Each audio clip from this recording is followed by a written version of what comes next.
Ma olen alles nüüd selle 100 päevaga tegelikult mõistnud, kui tähtis roll on õpetajal ja kui mitmekordne hunt kriimsilm ta peab olema.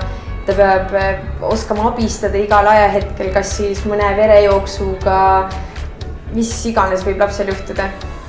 Ja et kui oluline lihtsalt üks tavaline õpetaja võib lapse jaoks olla.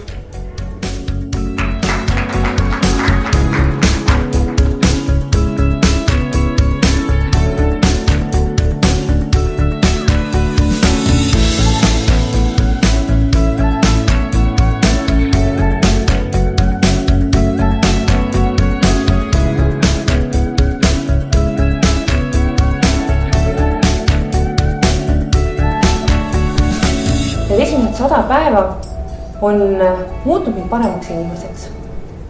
Kannatlikkust on rohkem, see on paindlikkust ja seda, et veel paremini teed vahet, et mis on oluline, mis ei ole oluline.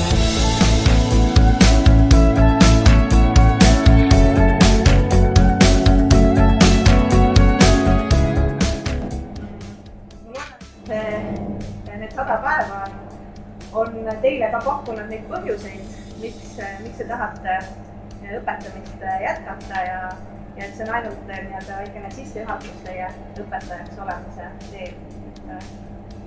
See on tõesti imetlusväärne.